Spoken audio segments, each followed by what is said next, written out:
Hello world, Krista here from Books and Jams. Thanks for stopping by my channel. Today we're going to be talking about all the books that I acquired in the month of June. I have 13 or 14 books here, which is not that bad. Compared to some hauls that I've done, I've been being really good about not bringing home as many books.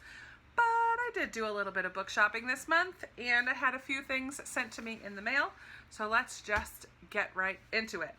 Early in the month of June, I traveled to Massachusetts to visit where I used to live and see some good friends, and I went to one of my favorite thrift stores, and they have buy 4 books, get the 5th one free, so of course I had to get 5 books. And these are the books that I got. The first one is really pretty. This is Alice's Adventures in Wonderland by Lewis Carroll, and it's also all the other stories and poems that he's written, but I just thought this was a really beautiful edition. A lot of fun. And it was only like $3.95 or something like that. Super cheap. Also, at that thrift store, I picked up The Lying Game by Ruth Ware. This is a mystery. I did not love Women in Cabin 10, but it was very readable. So I'm hoping that this one I enjoy just a little bit better than that one. I also picked up a book that I have already read, Homegoing by Ya Gyasi. I don't think this is as pretty as the hardcover edition, the yellow one, and it's much smaller than I expected. But I am very glad to own this book because it was really, really good, and one that I may revisit in the future. I also picked up another Lucinda Riley book. Lucinda Riley is an author that I have not yet read, but I am slowly gathering a lot of books by her because I have a feeling I'm going to really like her. I should probably read a few of the ones that I have before I purchase any others. But this one is called The Light Behind the Window. Unlocking the past is the key to the future. This book is set in London in 1943, which always gives me little bells for World War II as a setting. The storyline of this actually sounds very similar to The Lavender Garden, which is a book that I will be reading in July, but it's set in France, and this girl, Emily, finds a notebook of poems from one of her ancestors named Sophie, and a love affair that changed the course of their family history, and a house that holds all the secrets. It sounds like something that I would definitely be interested in reading, and I'm just hoping that the writing connects with me because I have a lot of Lucinda Riley books.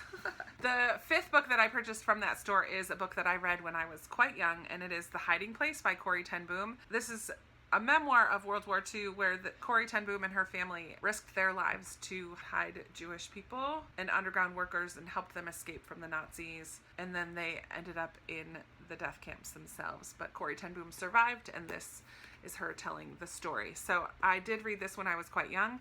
This is the 35th anniversary edition. It's really beautiful. I'm really excited to own this copy of this story. Also, while I was in Massachusetts, I took one of the girls from my old church out for her birthday, and we stopped at a bookstore, and we both purchased, well, I purchased for her a copy of this book, and I kept one for myself. We're going to read it together, and it is Flipped by Wendelin van Dranen, and this is a YA/middle grade novel that we are going to buddy read together. I don't know much about it, but I know Summer from Tales of Adventure absolutely loved this book, and I remember her filming upside down for part of it, which was kind of funny.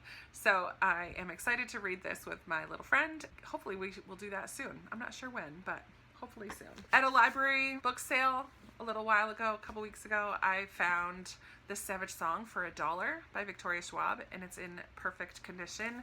And I was excited to find this little signed sticker inside, which is kind of cool. I think this one has some monsters in it, which isn't really my thing, but it's also kind of about heroes and villains and the sometimes fine line that runs between them, and sometimes the hero is not really the heroic one, and sometimes the villain is really the hero. I don't know, that all sounds exciting to me. Just the monster part of it I'm not so sure about, but we'll see what I think eventually. If you watched my recent day in the life vlog from last weekend, you'll know that at a used bookstore here I returned some books that I no longer want to keep on my shelves, and I picked up 3 with the store credit that I had. The first of those is The Edge of Loss by Christina McMorris.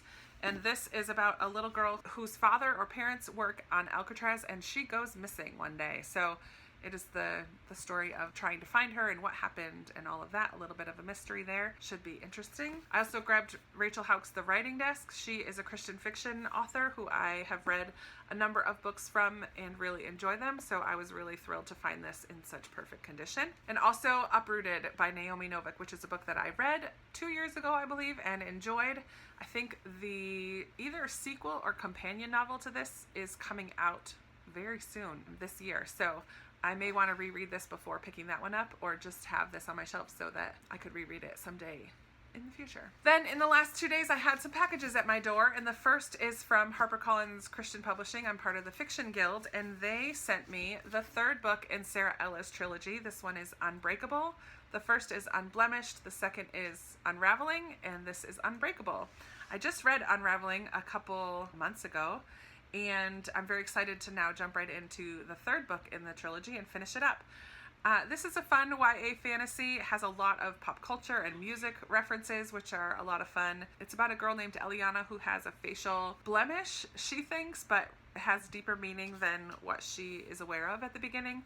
And this, I can't tell much about this one because it is the third in the trilogy, but there are different worlds which are called reflections in this series, and they are all kind of reflection of New York City. So each reflection has some characteristics that resemble New York, but they're very, very different. Throughout the course of the trilogy, she travels through the different reflections and helps good versus evil.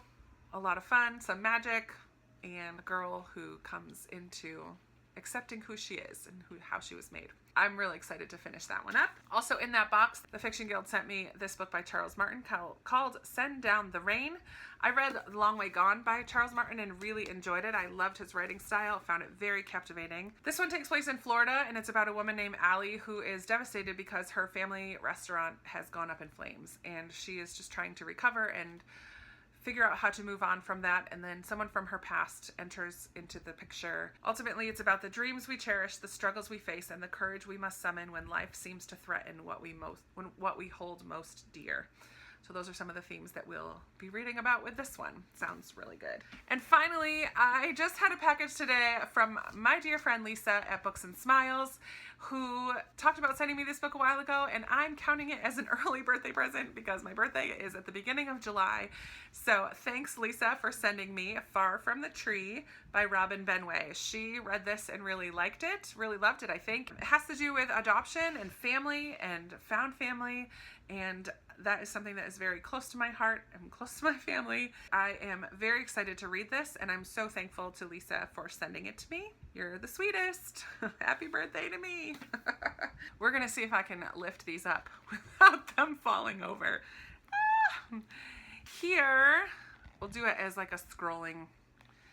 Here are the 14 books that I acquired in the month of June. They almost all get in. You can see Hiding Place, and there's Alice. They're all in there. Those are the 14 books that I acquired this month. I would love to chat with you down in the comments if you have read any of these, if you are interested in reading any of these, what you thought about them. No spoilers, please. And of course, anything else that you want to chat about is fine as well. And I will be talking to you very soon in another video. Bye!